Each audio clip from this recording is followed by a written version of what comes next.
And so, my fellow Americans, ask not what your country can do for you. Ask what you can do for your country. I have a dream that one day this nation will rise up, live out the true meaning of its creed. We hold these truths to be self-evident, that all men are created equal. We are exploited. We are downtrodden. We are denied not only civil rights, but even human rights. So the only way we're going to get some of this oppression and exploitation away from us or aside from us is come together against the common enemy. I don't want you to protest. I don't want you to riot. I don't want you to write to your congressman because I wouldn't know what to tell you to write. I don't know what to do about the depression and the inflation and the Russians and the crime in the street. All I know is that first, you've got to get mad. You've got to say, I'm a human being. God damn it. My life has value. Get together, have a few laughs. Welcome to Iowatalkguyspodcast. I'm your host, Teepee. And I'm the other host, Theo. And we're here today to talk to you about something that we think is important about, a little thing called government corruption. Yeah, I think we're mainly going to do it from the lens that you did most of the research, and you're throwing a lot of it on me. You kind of sent me an email copy of some highlights, but you did most of the research. I did. So this is kind of a special I put together. So I can ask questions. Yeah, and I will try to answer them to the best of my ability. But I am no expert by any means. So, once again, people, do your own research. Don't trust anybody. Don't even trust us. As my wife's grandfather used to say, believe none of what you hear and only half of what you see. Yeah, that's an old one. I like it. Old one. Couldn't be more true than today's day and age. So, moving on. So, I titled this episode, The Hunter Bulger Ukraine Connection. There was a man, his family, I don't know if anybody's ever heard of him. Theo, you have the Bulger family out of South Boston. Okay. James, and I can't remember his brother's name that was a politician. Billiam. It was William, but he liked to go by Billy. Billy Bulger. Billy Bulger. So he's one of those... Jimmy and Billy. Jimmy and Billy. Sounds like a bad sitcom. Actually, you know what? Netflix could get a hold of this if they weren't afraid of Billy suing their tails off. You know what I mean? And make a movie about it? Dude, they could do a whole series on this. Oh, sure. You mean like an actual documentary really, style? Yeah. So let's get into it. And I'm no expert on the mafia by any means, but I do a lot of research. I do like to listen to, watch films, listen to podcasts, read books about the mafia because they're very intertwined into our government. Yeah, I believe think it or not. Much like the mob contracts associates that aren't actually part of the mob to do a ton of work for them. Right.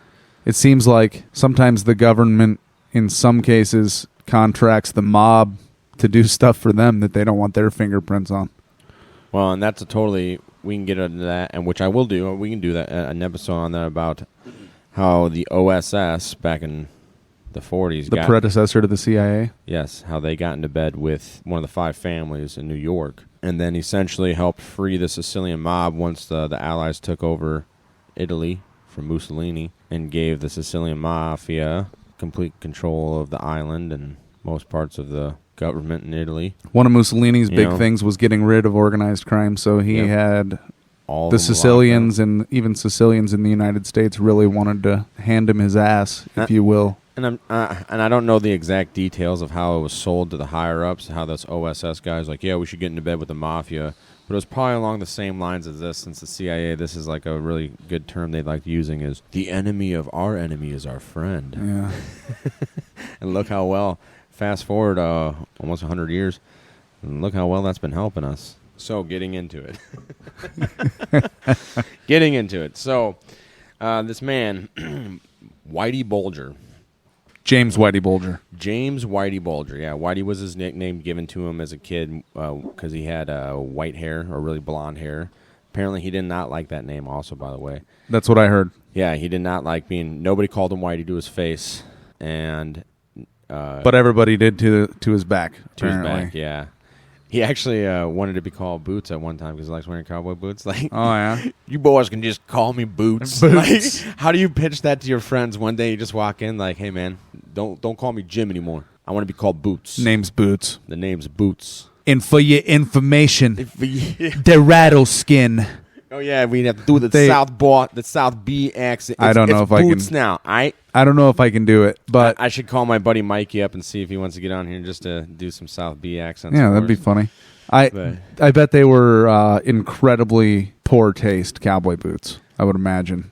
Well, they were fancy enough to attract some attention in the neighborhood, in his old neighborhood in South B.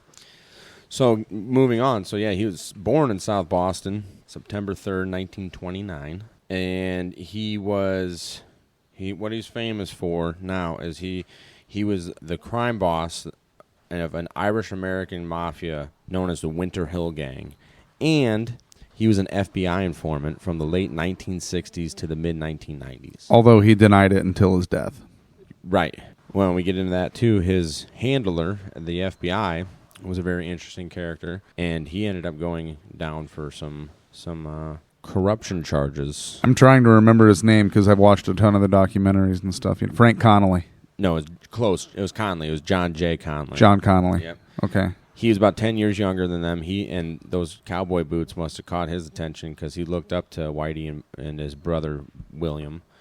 Idolized him, you know? Yeah, I thought he looked out for him back in the day and whatnot in the neighborhood or something like that, right? He did. If you've ever seen the movie The Departed with Jack Nicholson, Leonardo DiCaprio, and Matt Damon.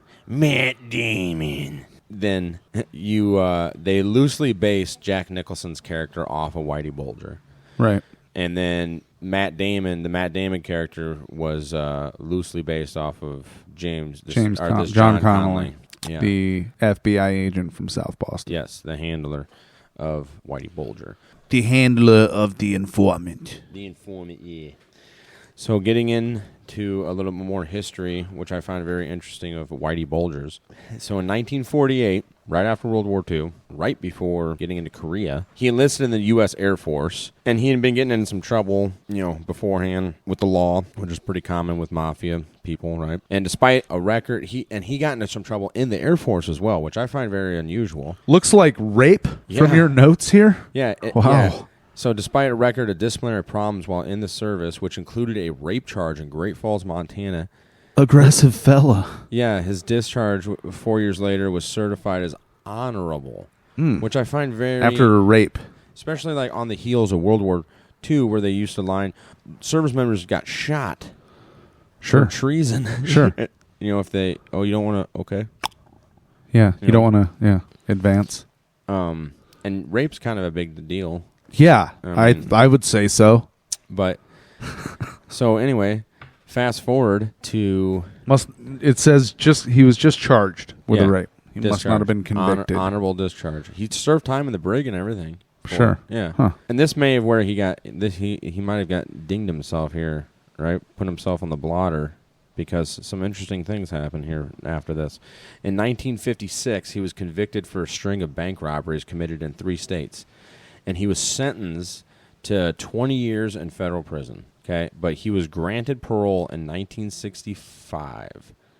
So that was 9 years. Atlanta, Leavenworth, and Alcatraz. Right. I knew he was at Alcatraz. Yeah, he served the last 3 years of his sentence was at Alcatraz. Gave him a lot of street cred, apparently. Yeah. Well, and allegedly he tried to escape from Atlanta.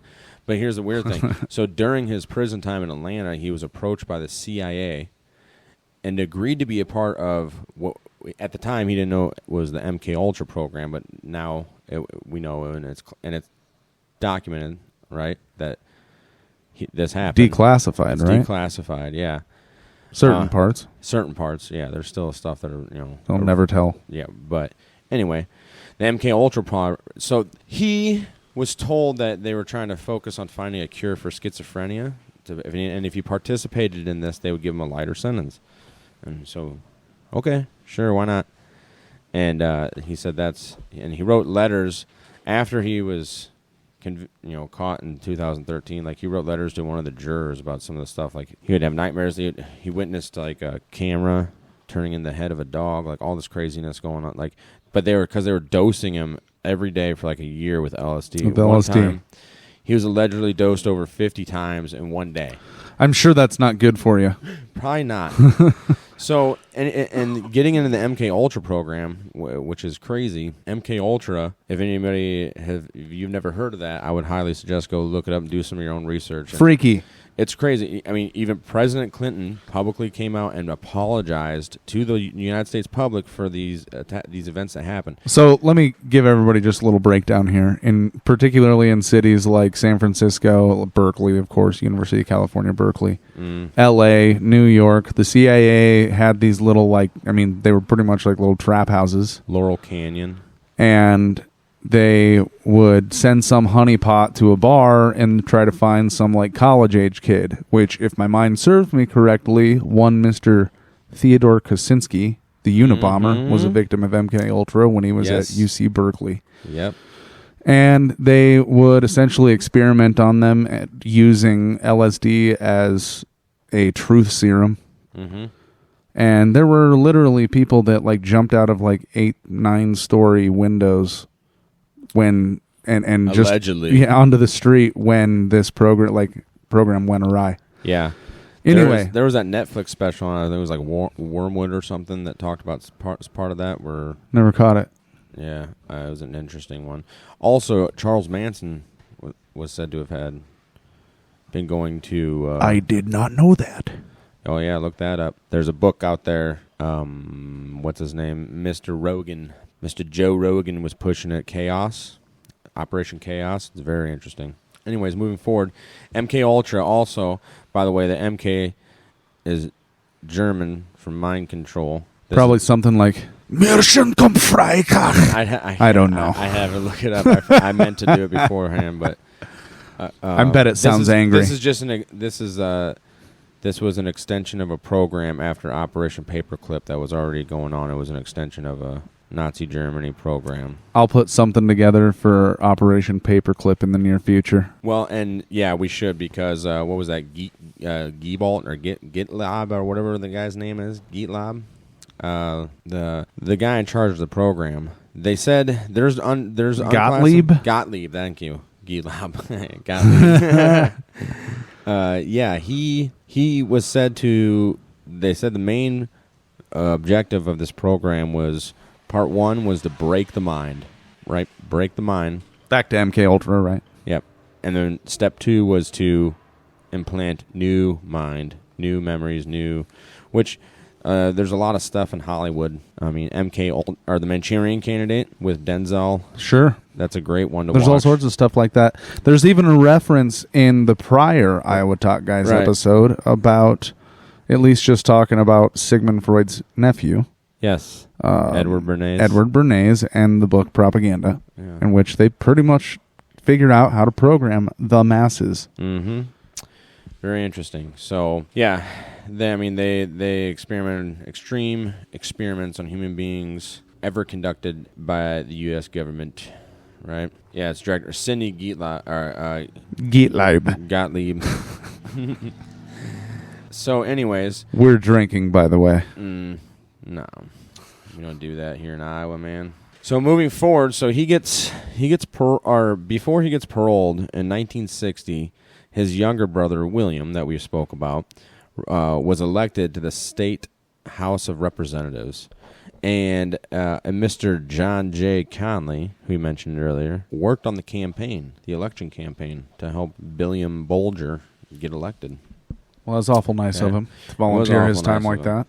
Yeah, it was. Well, it must have been a fine young man. Mm-hmm. Also, it says here in 1965, Bulger was granted parole. Yeah, and he was also one of Whitey's top lieutenants, or I guess his underboss, or whatever you want to call it. Flemmy. Yeah, was a man named Stephen the Rifleman Flemmy. All right, he had a brother, or he had a couple brothers that were psychos too.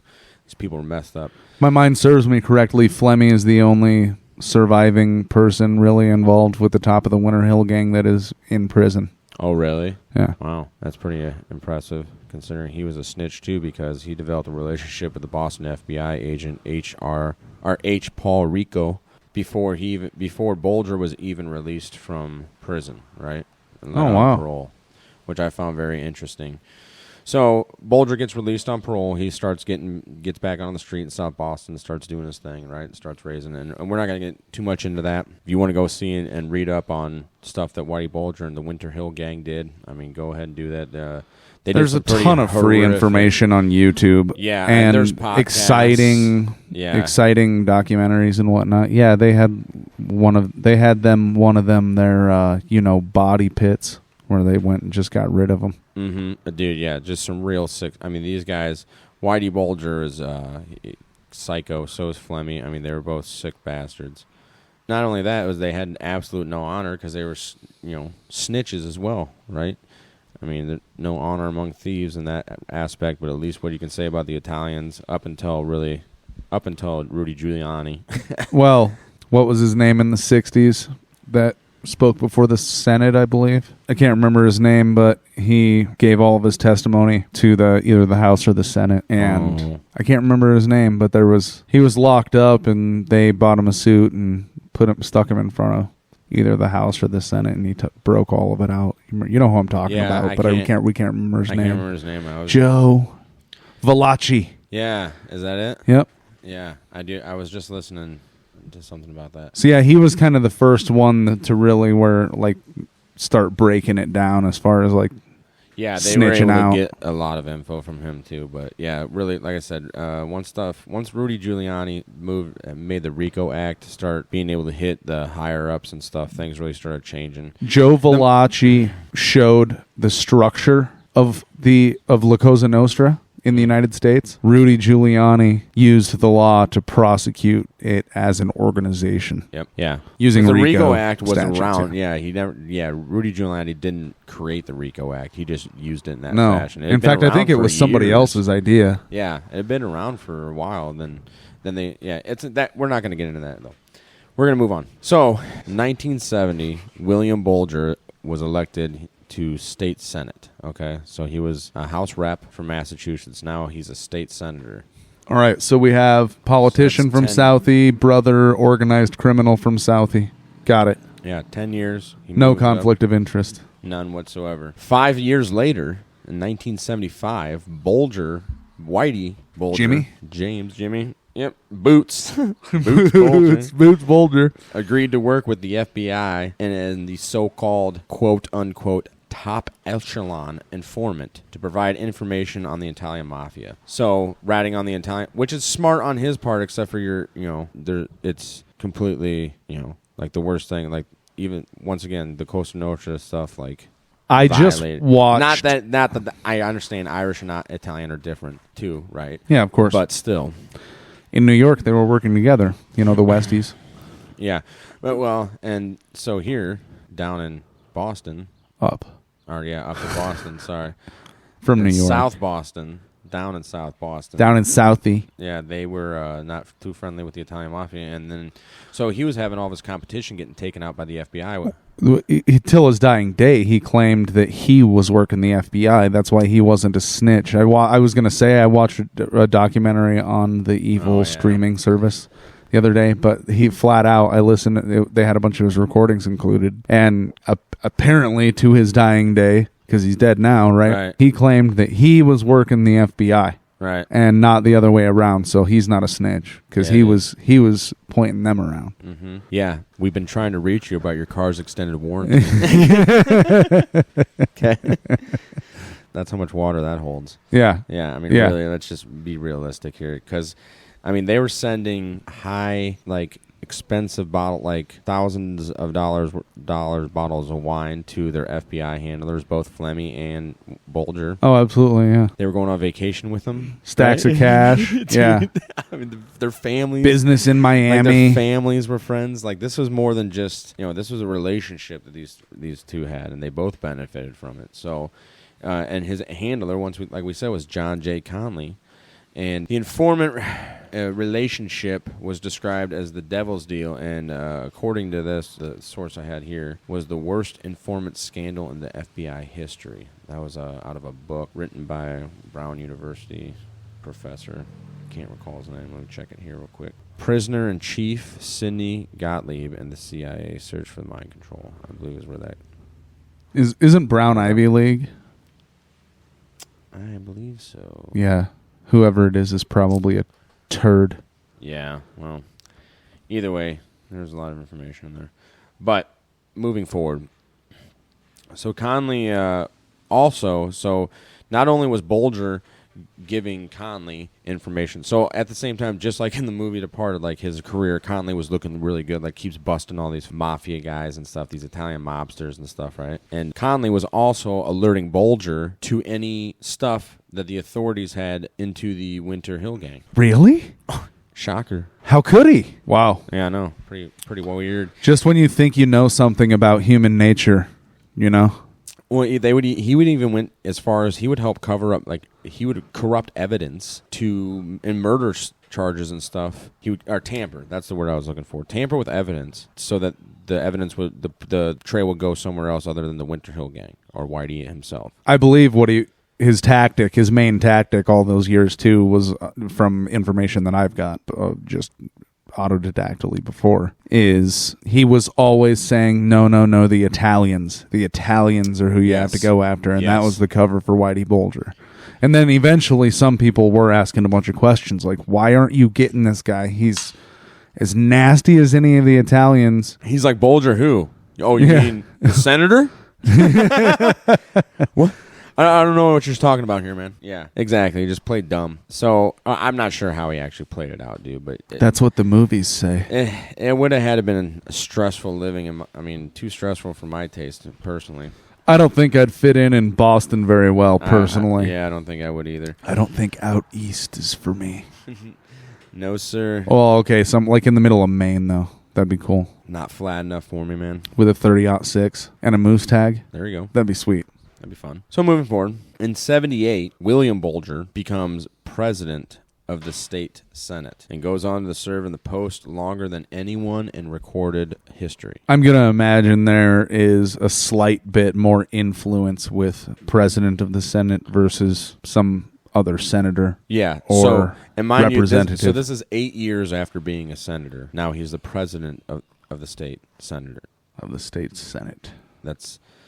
And served, so that's a lot of power. That's a lot of political power there, folks. And so, like I said, you guys want to look in to see, there's a whole bunch of other stuff, but we're going to fast forward a little bit because we got a whole bunch of other stuff to talk about that goes forward with this. So moving up to January 1995, Bulger was formally charged with multiple counts of racketeering and extortion, but then was tipped off by Conley in the advance of the indictment, and Bulger fled the area, which then that led to... He was on the run for 16 years. Boots was kicking nuts for 16 years. Them Boots was running. Yeah, him and his girlfriend. Them Boots were made for walking, and he was trucking, boy. Yeah. Down to Santa Monica, where the sun is shining all the time. Yeah, right. Some tasty waves, a cool buzz, dude. Shrimp.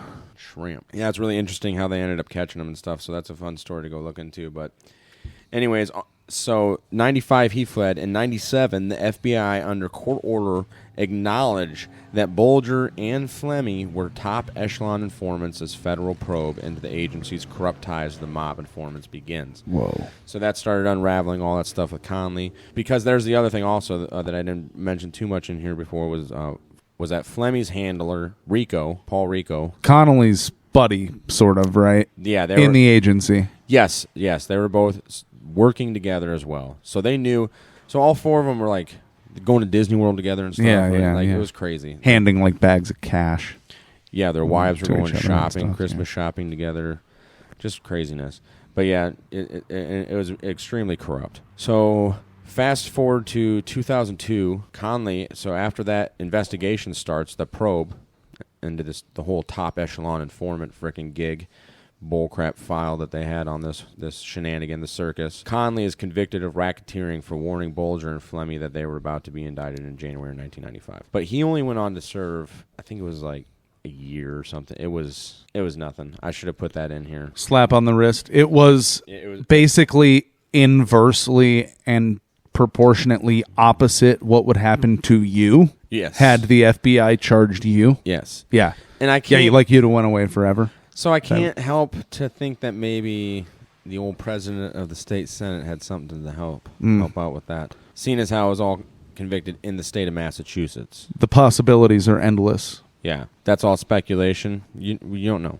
But moving forward, Whitey ended up getting captured in 2011, Santa Monica, California. Thanks, America's Most Wanted. California. Mm-hmm. Yeah. America's Most Wanted did its job, bro. They capture him, goes on to start trial, all that fun stuff. 2013, he's found guilty on 31 criminal counts, which included participation in 11 murders. So they never pinned him for actually murdering somebody, although I shouldn't say he did, but they have other witnesses, informants. Plenty of people say that he had no problem pulling the trigger or tightening the ligature around somebody's neck. Or sawing. Oftentimes, dismembering bodies to get rid of them. And, enjoyed getting rid of people to a certain degree.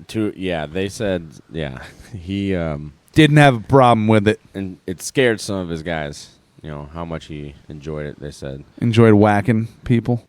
During his trial, Fleming accused Bulger of being a pedophile. I wanted to throw this in here, which I find rather interesting, which probably, let's be honest, they're sick. But here's the thing, though. I would imagine in the 70s and 80s there were some 17-year-olds hanging around the bar. Well, not just that, dude. People can look into this story. It's sick. But Fleming also happened to admitted to pedophilia and confessed on the stand in Bulger's trial to having had sex with his own stepdaughter before killing her and then having Whitey come over and help him clean her up. Yeah, I remember that. That's just so sick, dude. I was like reading some of that stuff, I was like, oh, this makes me want to go puke and then take a hammer to pedophiles' heads, dude. So that one movie with old JD, if you will, has Bulger doing the work. Oh, yeah. Is it really? Yeah. Oh, I have yet to see that film. It's a pretty good movie. I've heard good things. I need to watch it. I need to catch up on it. Moving forward, another interesting thing that happened. So Whitey, he's convicted, gets sent to prison, high profile, right? Because there's a lot of people in prison, a lot of Italian mobsters. It sounds like it, yeah. In prison. Sounds like he's still high profile. At that time because Whitey helped get him there by informing on him, by snitching on him, right? Mm-hmm. And there was one... He was, let's say, a top echelon prisoner as well. Yeah, his top echelon informant title carried with him. He was known everywhere he went, man. Yeah, he was no stranger. And mind you, he was jacked up. Like they said, part of him, they think he might have had dementia, but he was in like a wheelchair at the time. Like I think he had like... It wasn't dialysis, but he had something sick with him. I can't recall. It didn't require dialysis, or no, but he was kidney failure or some crazy stuff. I think it had to do with his liver too, or something. Anyway, look that up on your own. But he was sent to a penitentiary on October 29th, 2018, Hazleton in Preston County, West Virginia. Down one of them hollers there. Yeah, where apparently they sent a lot of. There was like 3 or 4 Italian hitmen that were in that prison. Some wise guys. And like 2 of them helped Bulger get in there. Or Bulger helped get him in there. Oh. Okay. To this day, you're saying there could have been some bad feelings. There could have been some bad feelings. It's a possibility. You live by the sword, you die by the sword, though. 4 hours later, after entering this penitentiary in his wheelchair, he was dead. He was found wrapped up in his sleeping, or his blanket on his rack, with his eyes gouged out and his tongue cut off. So he was like Epsteined before it was cool? Yeah. Or when did Epstein die? Epstein was 2000. That might have been 2018. Also. We're gonna need to look that one up. We will have to look that one up. You know what? We'll have a special on it. You go ahead and let us know in the comments section. If you want a special, we'll give it to you. Or you can just find the answer for us. Yeah, that too. So moving forward, to this day, his murder still goes unsolved. His brother Billiams filed a lawsuit against the federal government claiming the Bureau of Prisoner Employees sent his brother to Hazleton to die. So that's very interesting. Go look into all that stuff too. That's still an open lawsuit going on. I just think that Billiam is a sweet name. Is it? Personally. You like Billiam? Don't you? Well, it's all right. Yeah, I like it. Billiam. So a little more on Billiam here, which I found interesting. He attended Boston College High School, graduated in 1952, graduated from Boston College with an English degree in 1955, with assistance from the GI Bill, which I found interesting. I couldn't really find too much information on how he was able to obtain the GI Bill, considering he was not in the military. Huh. And he was not, his dad wasn't in the military, but his brother was. Remember, Whitey went to the Air Force in 48, and he got out in 52. Right. So, and if he got an honorable one, he very may well have had his Montgomery dry bill and let his brother, Billiam, use it to start his career path. Billy!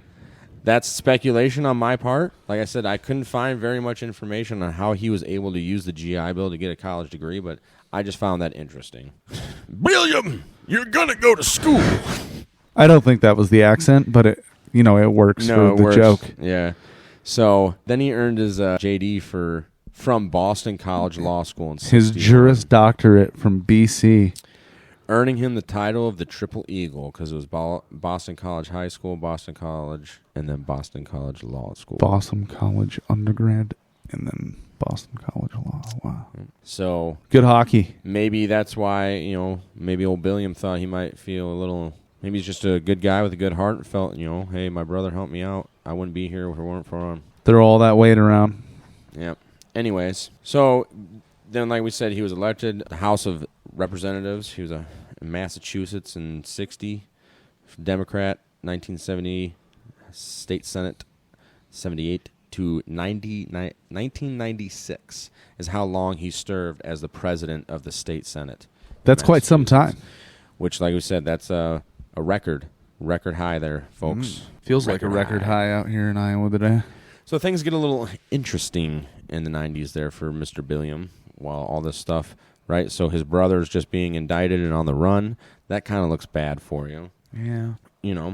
I don't know if there's really any correlation there in 96 because his brother was on the run. He was formally charged in 95, right?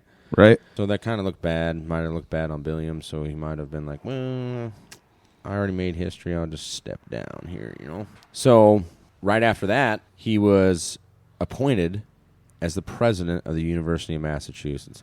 And this guy really had his fingers in a lot of stuff too, mind you.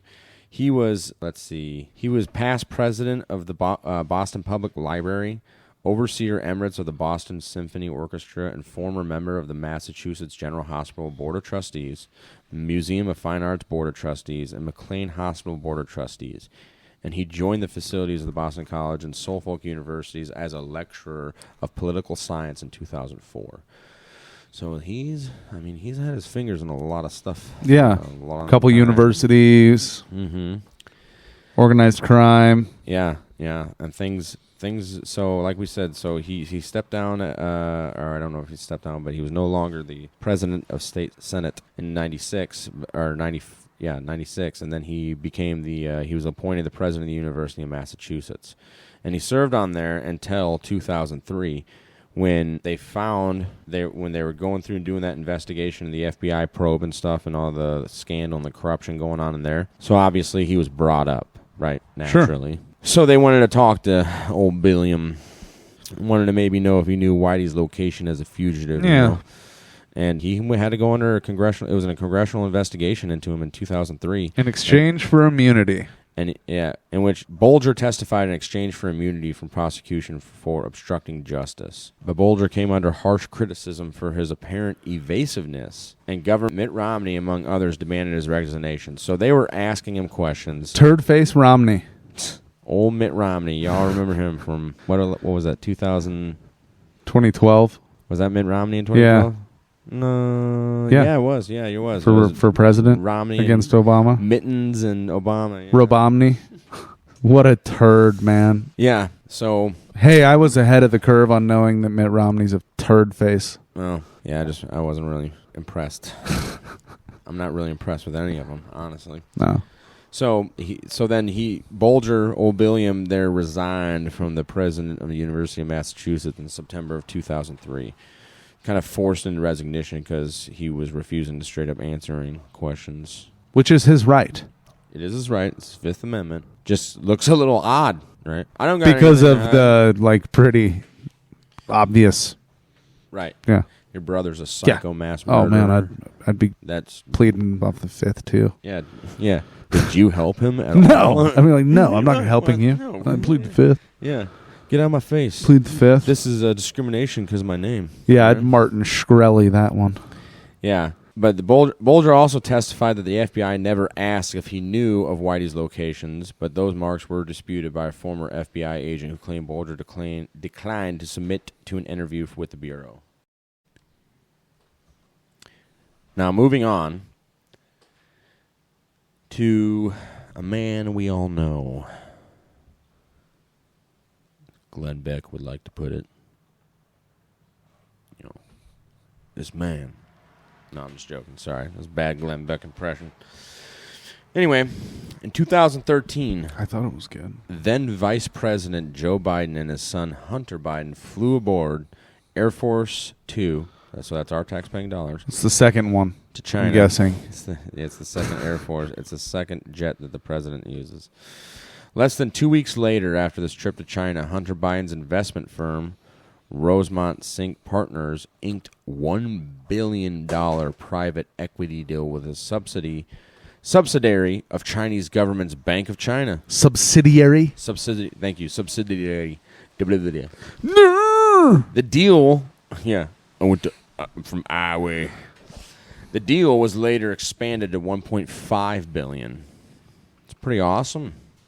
What luck. If anybody's got any $1.5 billion deals out there, let Teepee and Theo know.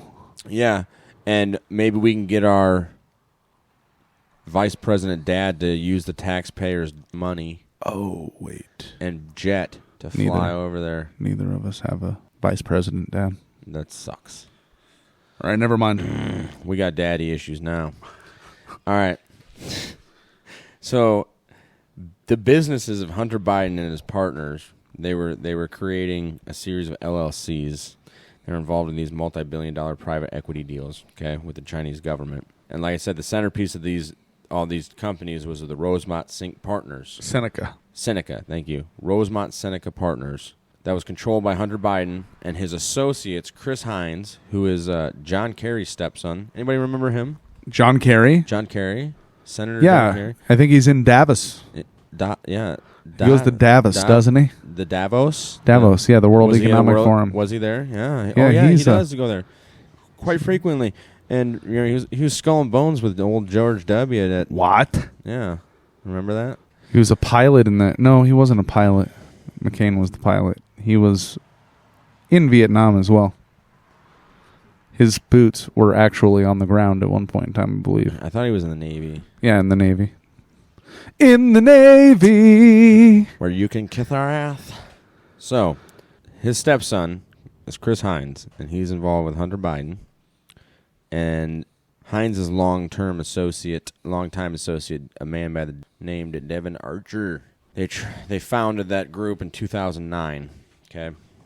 In 2013, they get that freaking amazing deal. Just kind of timed like right after, Dad moves from the Senate to the White House. The White House. Right. Literally, because, Obama was elected in... Right.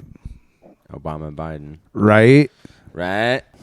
Interesting, right? And to assist in this venture, when they were trying to make this this $1 billion deal with this Chinese company, they decided to partner with a Massachusetts-based consultancy called the Thornton Group LLC, headed by a man named James Bulger, not James Whitey Bulger, not Jimmy from Saudi. No. Oh, another James Bulger. Another James Bulger. Okay. Yeah. This is Billiam's son. Tell me more. Oh. Yeah. Senator. Billiam names his son Jimmy? Names his son James after Jimmy. After Boots. After Boots. Rattlesnake. I'm going to name you after my brother Boots. Boots. Yeah. You don't step in line, you're going to get the boots. How many times I got to tell you? Those are probably poor Boston accents, but we think they're really good. I don't think they're really good at all. That's the point, right? You're supposed to laugh at our stupid stuff we say. So, moving forward, on April 16th, 2014, White House records show that Devin Archer, remember him? We just talked about him. He's Devin Archer. Yeah, business partners with Chris Hines and Hunter Biden, made a private visit to the White House for a meeting with Vice President Joe Biden. Wow. Now check this out. That's nice. Yeah, pretty awesome. I guess that's what happens when you're business partners with the VP's dad. That doesn't happen to everybody. No, that's pretty sweet, dude. So 5 days later, on April 21st, Mr. Vice President Joe Biden landed in Kiev, or they call it Kiev now? Kiev, for a series of high-level meetings with Ukrainian officials. What? Before Ukraine was cool and got invaded by Russia? Yeah. The vice president was bringing with him highly welcome terms of the United States Agencies for International Development Program, which is just a fancy word of, money laundering for the U.S. government. Like passing a bill for X billions of dollars and just like... Or not money laundering, slush fund. I'm sorry. Yeah, slush just fund. like sending it to a bunch of places you have your tentacles. And the Speaker of the House has to get their cut and whatnot out of this bill as well. Just like the COVID relief program because they were so affected. So this program was to assist the Ukrainian natural gas industry and promise of more U.S. financial assistance and loans. Hey, Theo, who owns the natural gas industries in Ukraine? Is it the state? Pretty sure those are Russian companies. Oh, Russian state companies.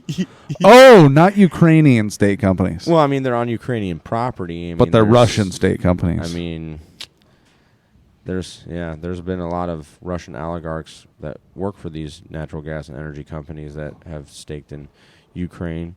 You mean that ended up homiciding their families and stuff. Huh.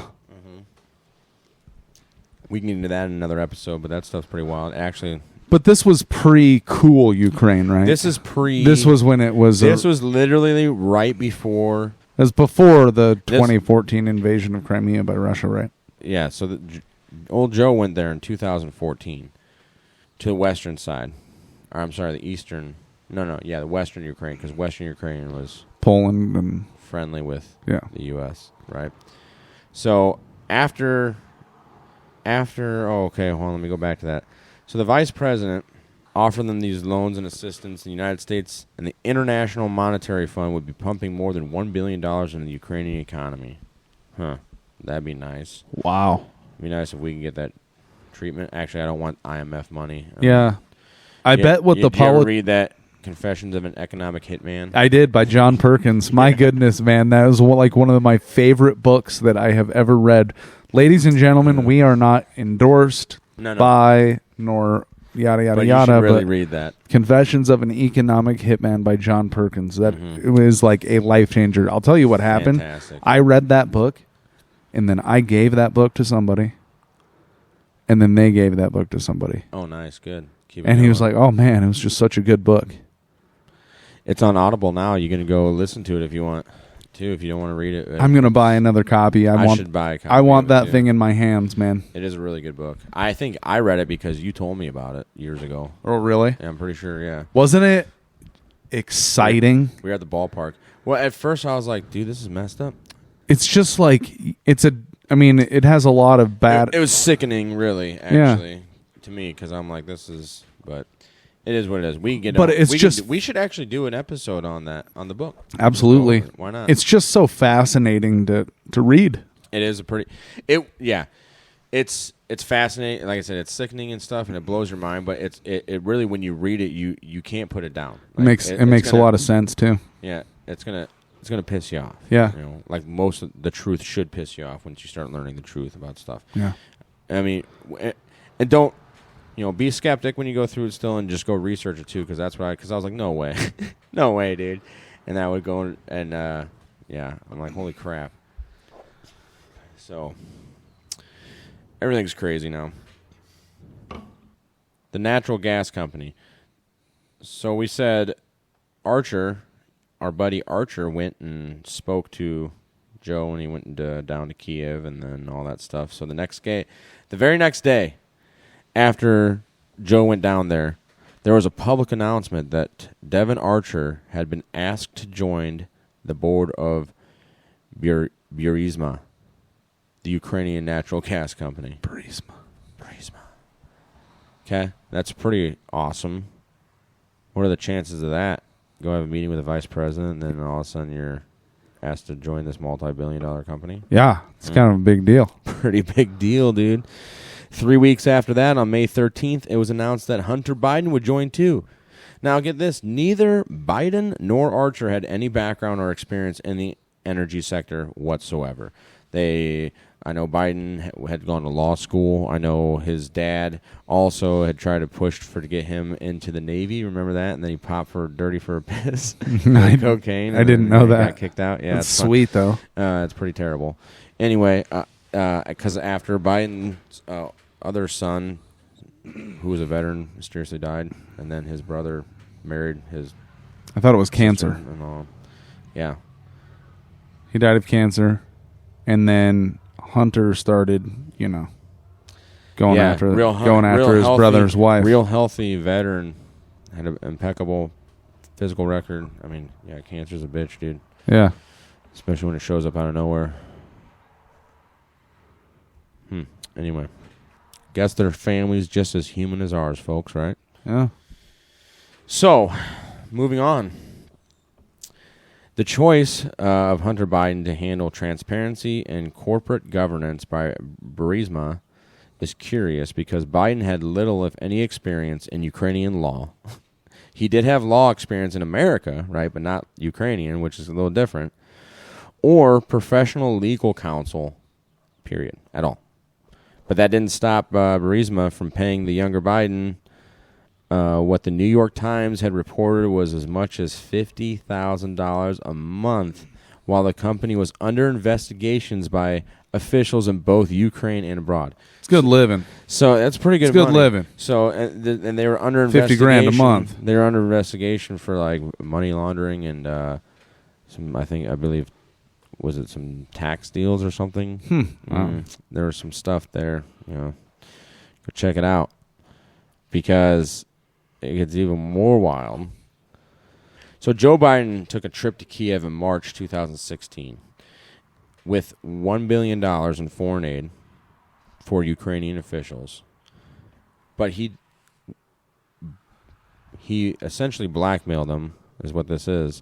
He told him he was going to withhold that aid unless they fired the country's top prosecutor, Viktor Shokin, who was investigating Burisma, and which his boy Hunter Biden, that's my boy. Hunter. You can't be touching my boy.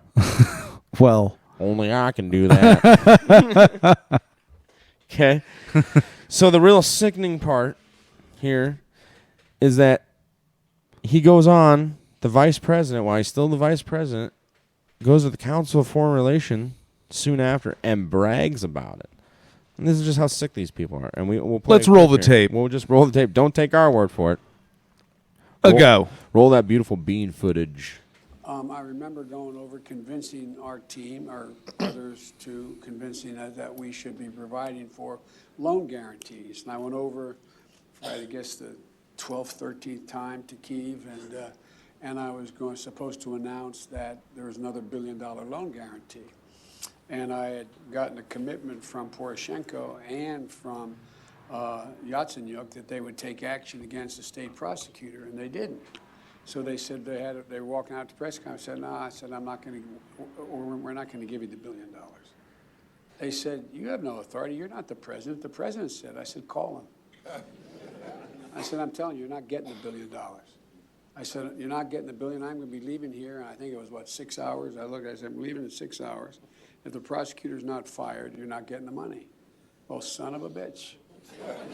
Got fired. And they put in place someone who was solid.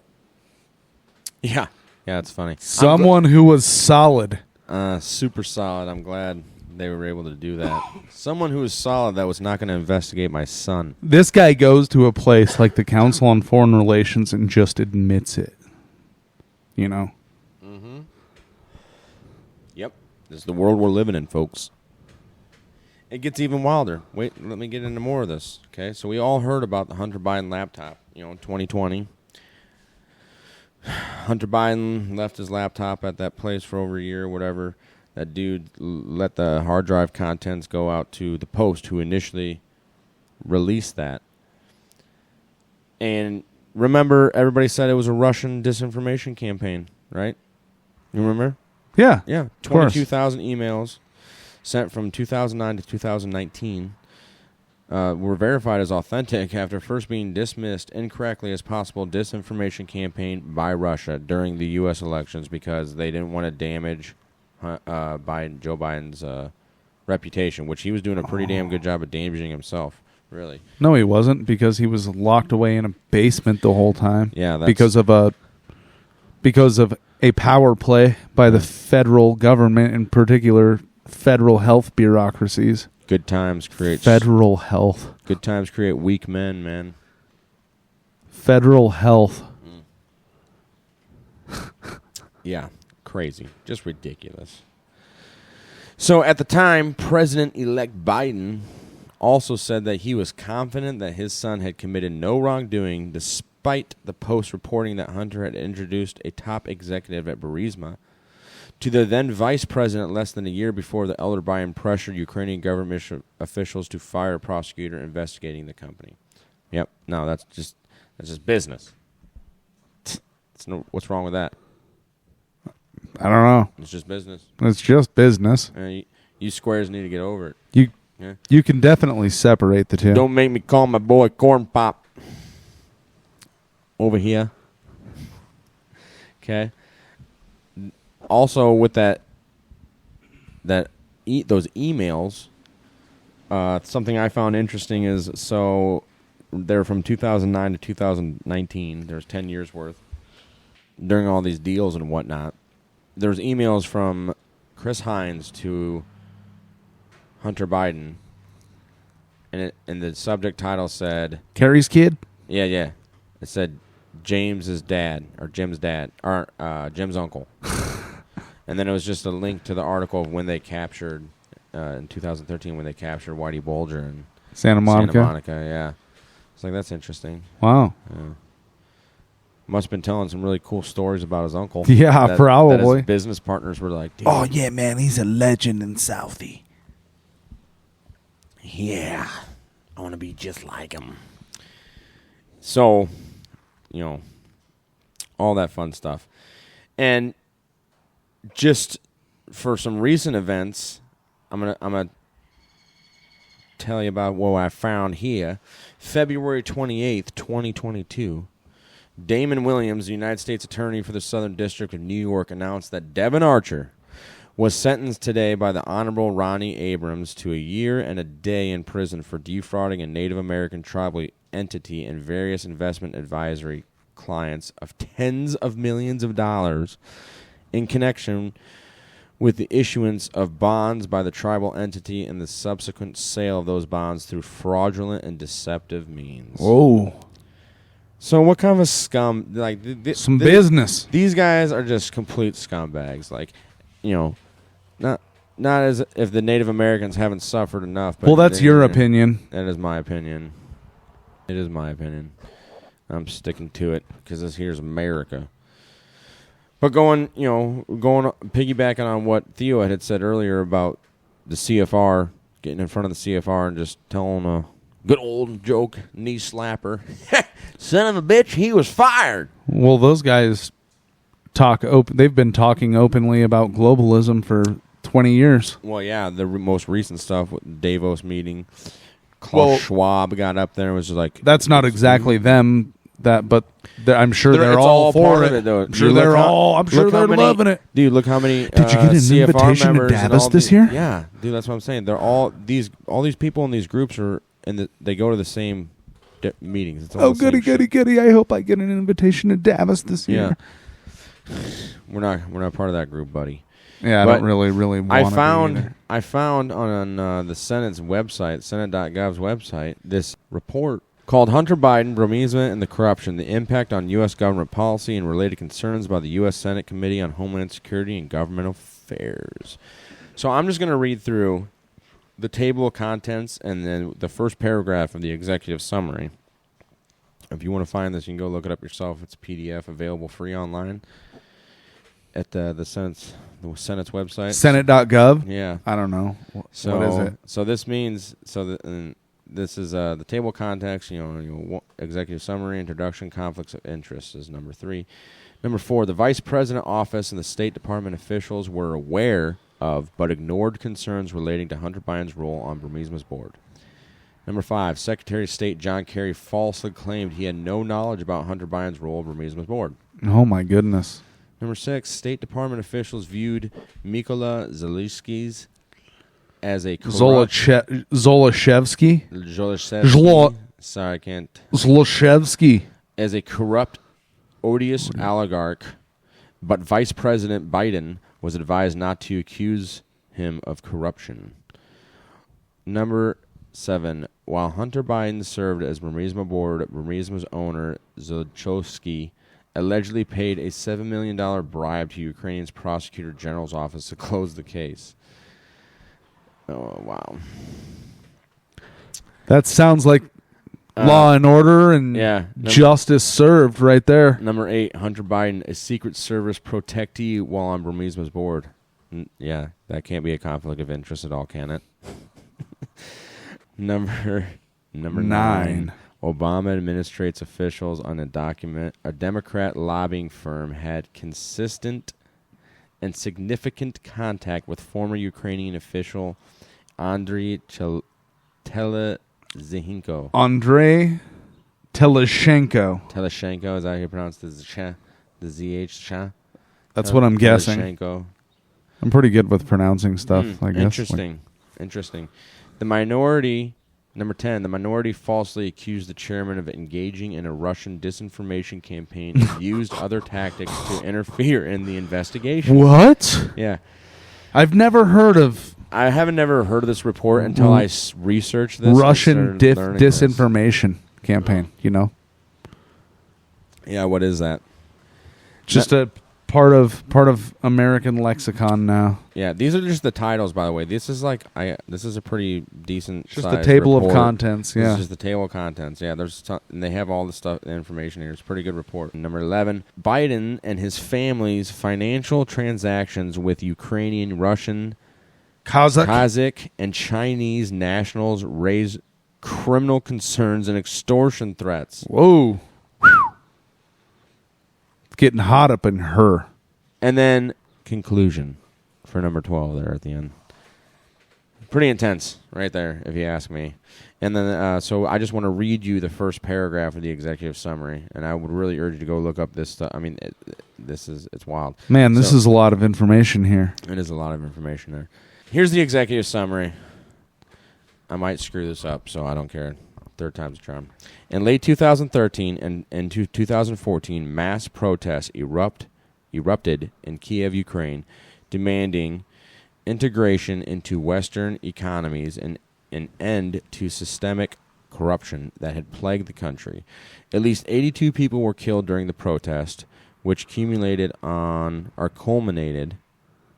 February 21st when Ukrainian President Viktor Yanukovych